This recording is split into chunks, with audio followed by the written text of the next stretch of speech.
بچے نہ اٹھ جائیں، ایسے پریشان ہوں گے، منال نے پھر سے کہا تو اینا سر ہلاتی ہوئی وہاں سے چلی گئی۔ بچوں کو زلیخا نے سنبھالا تھا۔ اینا اور منال سفیان کے ساتھ صفا کو اسپتال لے کر گئے تھے۔ وہ اس وقت بچے سو رہے تھے۔ جب وہ لوگ واپس آئے، صفا کچھ کھاؤ گی؟ انہوں نے صفا کے پوچھے سے چہرے پر بکھری سنہری لٹوں کو پیچھے ہٹاتے ہوئے پوچھا۔ صفا نے یوں ہی نفی میں سر ہلا دیا۔ صفا، میں نے کہا تھا نا بیٹا کہ اس طرح مت کرو، انہوں نے تکان سے کہا تو صفا نے ان کے چہرے کو دیکھا۔ میرے بس میں ہو تو میں اس کو ایک پل میں یہاں حاضر کر دوں صفا، مگر کیا ہم دکھائی نہیں دیتے؟ ہم ماں باپ ہیں صفا اس کے، اور ماں باپ کے لیے اولاد کیا ہوتی ہے تمہیں جلد اس کا اندازہ ہو جائے گا۔ اگر ہم لوگ اللہ پر توکل کر کے اس کا انتظار کر رہے ہیں تو تم کیوں نہیں کر سکتی؟ اگر ہم صبر کر رہے ہیں تو تم کیوں نہیں کر سکتی صفا؟ ان کی آواز بھرا گئی۔ صفا نے کپ کپاتے ہوئے لب بے بسی سے گردن میں ایک جانب گرائی۔ بس اب نہیں رونا، اب بالکل بھی نہیں۔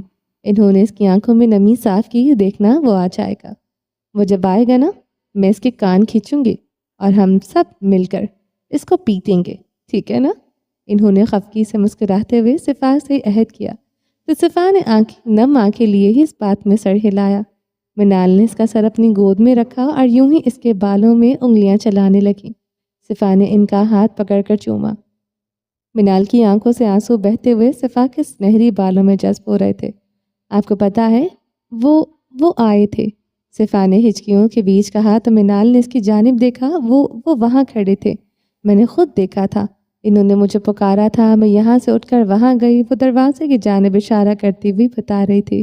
منال کا دل ہچکولے کھا رہا تھا۔ صفا ان کی آواز لرزی۔ چپ ہو جاؤ، انہوں نے صفا کے منہ پر ہاتھ رکھ دیا۔ صفا اپنی ہچکیاں روکتی ہوئی آنکھیں موند گئی۔ وہ تھک گئی تھی شاید رو رو کر۔ آج خفیہ کمروں میں پھر ایک بیٹھک ہوئی تھی۔ سب کو لگ رہا تھا کہ پچھلی ان گنت ملاقاتوں کی طرح یہ ملاقات بھی بے نتیجہ ختم ہو جائے گی، مگر ایسا نہیں ہوا تھا۔ آج کسی کی کوششوں سے وہ ملاقات بے نتیجہ رہی تھی۔ آج آخر کار ایک معاہدہ طے پایا تھا، جس کے نتیجے میں اسرائیلی فوجیوں اور سول قیدیوں کے بدلے میں فلسطینی قیدیوں کی رہائی ہونا تھی۔ ایک اسرائیلی فوجی کے عوض 10 سول فلسطینی قیدی آزاد ہونا تھے، جن میں 3 خواتین اور 2 بچے، باقی 5 مرد شامل تھے۔ تعداد طے پا گئی تھی، مگر قیدی چننے کا حق نہیں دیا گیا تھا، یعنی رینڈم قیدی رہا کرنے کیے جانے تھے۔ وہ اپنے آفس میں اپنی سربراہی کرسی پر موجود تھا جب اس تک یہ معلومات پہنچی تھی۔ پیپر ویٹ پر انگلیاں گھماتے ہوئے وہ کسی گہری سوچ میں غرق دکھائی دیتا تھا۔ اس نے نگاہ اٹھا کر دیکھا تو یحییٰ مضطرب سا اس کے جواب کا انتظار کر رہا تھا۔ الیٹ کے لیے کیا قانون طے پایا ہے؟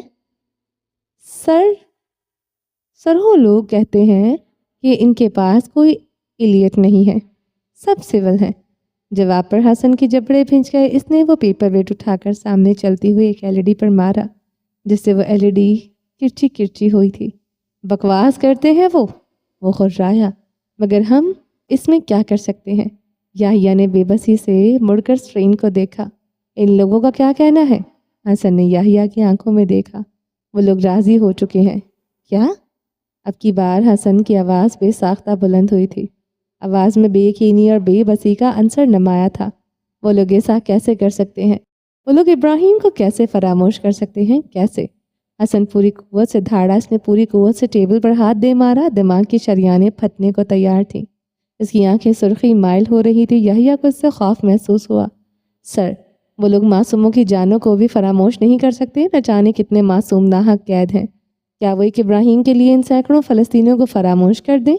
یحییٰ نے بکھرے لہجے میں سامنے وحشت کی تصویر بنے شخص کو باور کروانا چاہا۔ میری طرف سے سب بھاڑ میں جائیں۔ مجھے صرف اور صرف ابراہیم گورسی سے غرض ہے۔ اگر ابراہیم واپس نہیں آئے گا تو کوئی نہیں آئے گا۔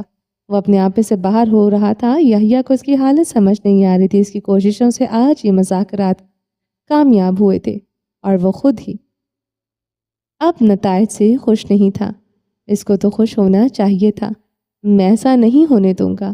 حسن نے ٹیبل پر پڑی ہر شے زمین پوز کر دی تھی اور وہاں سے تن فن کرتا ہوا باہر نکل گیا تھا۔